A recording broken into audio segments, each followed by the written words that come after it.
Hello there, guys. Let me just do a quick save there. I am just doing this little video here to showcase my newest rig here. There might be some improvements done to it later on, like some kind of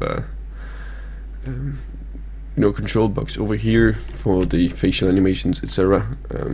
But that will be put in and everything. Okay, so let's just start a little bit about the character.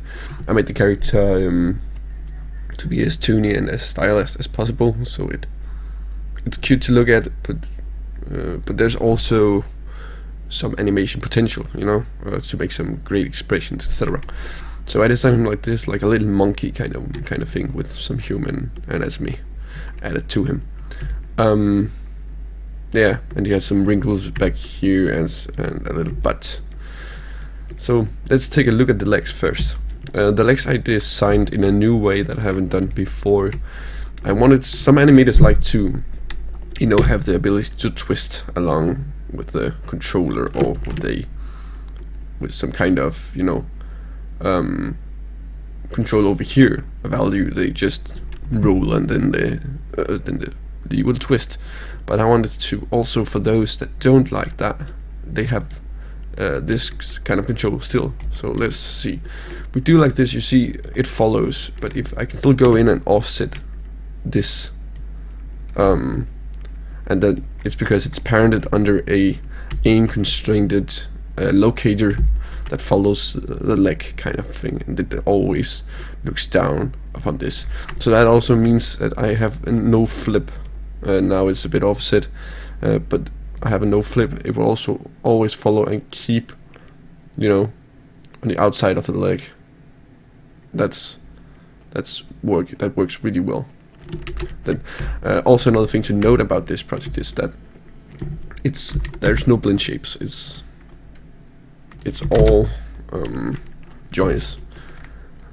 Then we have a global move kind of thing here, which also have the ability to scale up the rig with no problem. It will just scale up and it will work exactly the same. So if I take the leg, for example, here, there's no change really. It does exactly what it did before. And also these controllers scale up. And everything just works. Let's scale them down to 1 again. So then we have all of this is spline IK, so gives the ability to do some fun little you know what this is, some fun little animations to him. And on the butt I added 2 extra joints that kind of follow the legs and have a limit, so they can't keep following it, so it makes some better butt deformations, yeah. Then I have this, of course, the center of center of gravity, and that kind of controls everything from the root and up. It does what it needs to. There's not much to tell about that. You can rotate everything. It does what a center of gravity should do. All right. And for each of these controllers here, let me just actually make sure he's referenced. You can, of course, go in and insert the spline as you want to. On the top here we have, it's not letting me go back to 0. Now it is. On top here we have, of course, another spine controller which controls everything from the top. But it also can do a twist on the whole body. If you see here, it just twitched. It does the body. That's pretty cool. See, the eyes right now, they aren't following, and I can show this right away. These eyes have a small value here which called follow head. That's gonna allow them to follow the head's movement if we want that. But if you have the idea that it needs to keep looking at something, then of course you do not want that on. So let's just take the whole body here, rotate it back. Now, for the lips, I did something also very new for me and inspired by Stephen Ehrenhaus, which is a great rigger. He had this idea that we wanted some curves to be the up vector. So now the lips here, they can auto rotate. If you look at the lips, they kind of auto rotate. There's they have their own mind, really. Let me go back to 0 here, and just to show this, it works everything. Also, this is a curve, so that means if I do subtle movements, it's gonna affect the curve in a more stylized way. So I can go in here and I can, hey, he's happy now, you know. But the cool thing is that if you do not want this on, you can easily turn it off. Now I have a value here which is called shows up vector controllers, which are these. The way they move is that if we look at the top one here, if I move this out, it aligns. It says this is where we now want the rotation value to be. So it's gonna try to follow that. You see, it tries as much as it can to use this curve, this visible curve, as up vector. This doesn't really want to seem to go back to 0, so let's just help it along. Let's add these again. Now once you can see these, we also have this lips auto rotate. If you're one of those that says, hey, I don't want them to rotate with me, so let's turn this off. And as you can see, these follow now. It's very simple. I can go back in and say, hey, I actually wanted that auto lip control there. So it's you have the ability to do both. Actually, I want it on because I actually like working with it.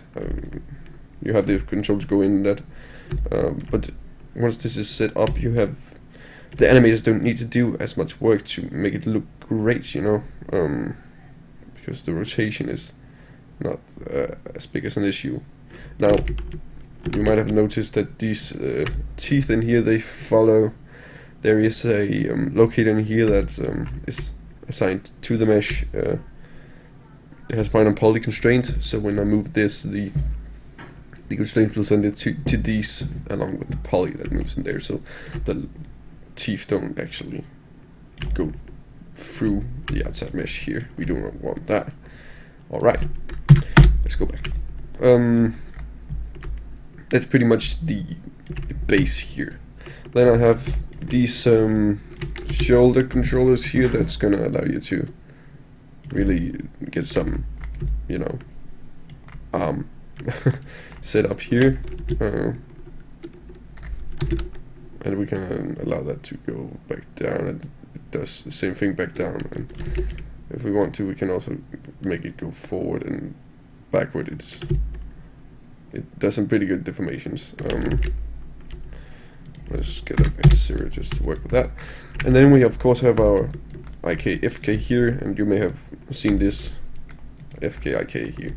If I move this, it's gonna turn into IK, basically. FK again. Let's do some symbol movement here just to see how it works.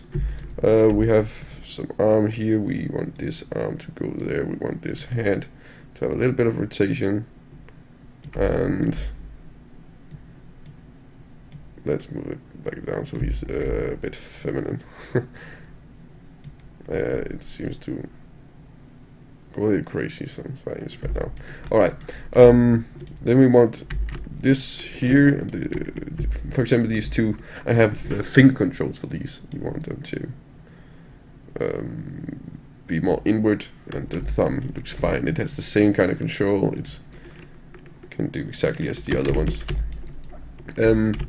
But actually we want this to be IK now. We want them to do some push-ups. So let's make him go into IK. You see, it just transfers into IK. And of course we have our controllers here. This one is for everything that, and it also rotates the hand. Yeah, not much more to say about that. It's a simple setup with some rotation buttons in here that's gonna allow for a forearm twist. Of course we have our controller here for the pointer. Very simple. Then we have, of course, our iris, and I showed this earlier, which is very simply just makes the eyes go around. Alright. We have ears. that we can of course go in and do some fun stuff with. Now he's more of an elephant kind of type. Now here's one of the coolest things about this rig, I personally think. Here I made a new system. That was inspired by Marco Gugliana, I think he's called, but he's called Marco, yeah. Which makes you slide across the eyeball, no matter where the control is at, really. That makes you do some really stylized facial expressions, like, yeah, exactly. And we want these to be more open, for example, and we can easily do that. He's more open. He's looks more scared now, except for his mouth. He looks kind of dumb, really. As you can see, we can easily do some of these things. Let's put this a bit back so it's easy to see now.